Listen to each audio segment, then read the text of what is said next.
menetapkan kawasan industri modern Cikande sebagai area kejadian khusus cemaran radiasi cesium 137. Hal ini bermula dari temuan adanya kontaminasi radioaktif pada udang beku yang diekspor dari Indonesia menuju ke Amerika Serikat. Tak hanya di kawasan industri saja, tapi kemudian paparannya meluas menuju ke kampung-kampung yang ada di sekitar kawasan industri ini.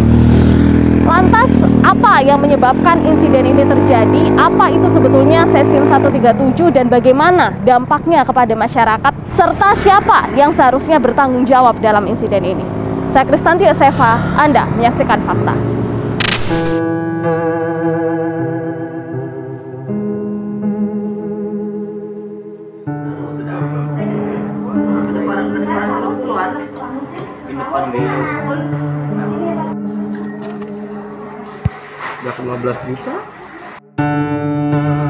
Pemirsa, saat ini kami sudah berada di Puskesmas Cikande, Kabupaten Serang, Banten, Jawa Barat, di mana baru saja tadi dilakukan pemeriksaan kesehatan terhadap para warga yang tinggal di sekitaran kawasan industri modern Cikande dan memiliki risiko terpapar zat radioaktif cesium 137. Nah, tadi baru saja dilakukan pemeriksaan kesehatan.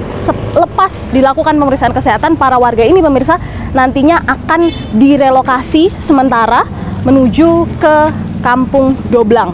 Anda bisa lihat ya, pemirsa, warga yang berkumpul di puskesmas saat ini menunggu nantinya proses relokasi sementara yang akan dilakukan oleh tim satuan yang sudah berada di sini sejak pagi hari tadi.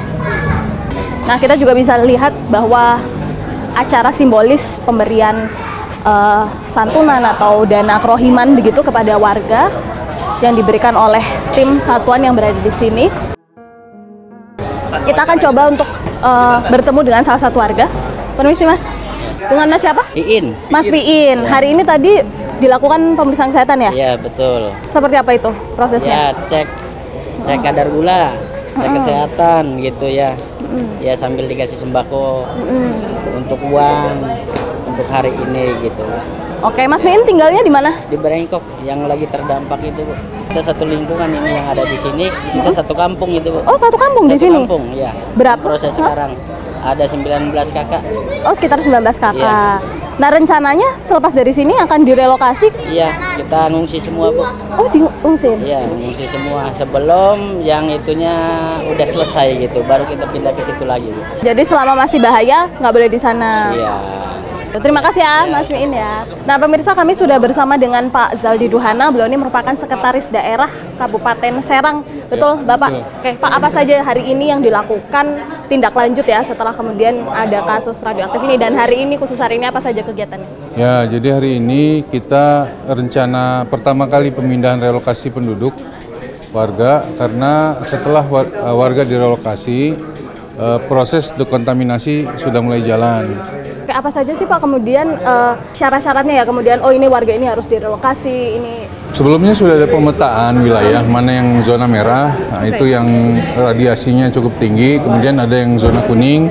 Untuk zona merah itu harus relokasi. Nah, ini kita pemindahan secara bertahap.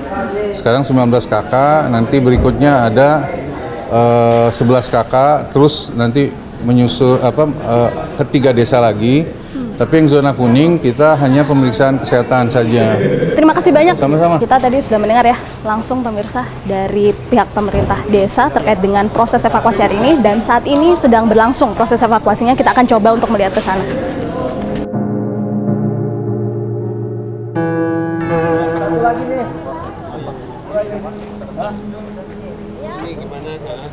Ibu, hari ini harus mengungsi lebih dulu ya. Bagaimana kondisinya, bagaimana persiapannya, apa saja? Ya, belum diinin. Udah diituin sama pemerintah.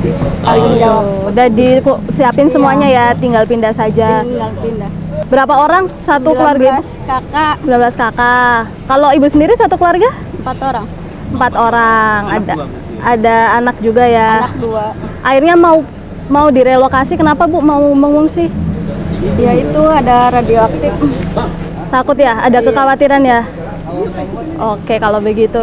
Hati-hati di jalan, Ibu, Bapak. Terima kasih banyak ya.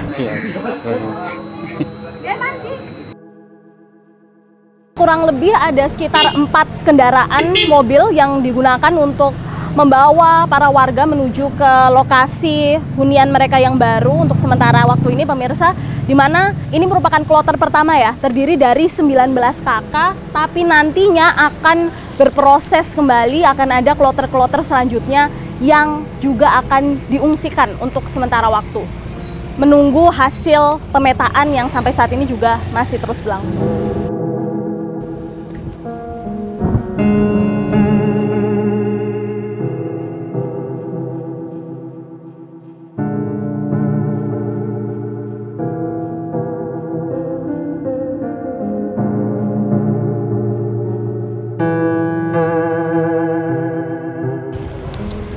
Setelah dikumpulkan di Puskesmas Cikande, para warga ini kemudian diberangkatkan bersama-sama untuk dievakuasi. Nah, disinilah di Desa Sukatani tempat para warga ini akan tinggal untuk sementara waktu selama kampung mereka didekontaminasi. Nah, para warga ini masih belum tahu, pemirsa, sampai kapan proses dekontaminasi ini akan berlangsung dan kapan mereka bisa kembali lagi ke kampung mereka. Tapi disinilah kita bisa lihat salah satu rumah kos-kosan berupa petak-petak begitu ya, yang akan menjadi tempat tinggal para warga untuk sementara waktu. Di samping saya saat ini juga sedang berlangsung penurunan bantuan-bantuan yang akan diberikan untuk para warga selama mengungsi di sini. Nah, kita bisa lihat di sini ada kompor gas begitu. Kemudian ada juga alat-alat kebersihan. Kita bisa lihat, artinya seluruh perlengkapan rumah tangga ya, ini juga disiapkan oleh pihak BPBD supaya selama tinggal di sini para warga ini bisa tercukupi kebutuhannya. Nah, di sini kita bisa lihat ya, ada sejumlah kasur, bantal yang disiapkan juga untuk para warga selama tinggal di sini. Akan coba lihat salah satu kamar. Pemirsa, saya akan ajak Anda masuk ya, melihat salah satu kondisi kamar di sini. Kita bisa lihat ada cukup ini ya, satu petak, hanya satu petak saja luasnya. Kemudian di belakang, ya di belakang merupakan toilet dan kamar mandi. Satu kamar ditempati oleh satu kakak atau satu keluarga.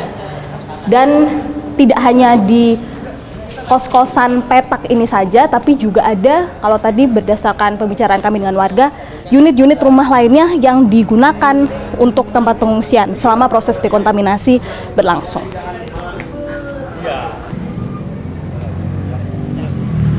Kita melihat baru saja warga berdatangan untuk memasuki rumah-rumah ini, kos-kosan petak yang sudah disiapkan ini selama pengungsian, dan kita bisa lihat kalau mereka sama sekali tidak membawa barang-barang dari rumah mereka, tapi barang-barang ini merupakan bantuan yang tadi diberikan di Puskesmas Cikande, karena barang-barang itu ditakutkan masih ada paparan radioaktif sehingga harus ditinggal di sana.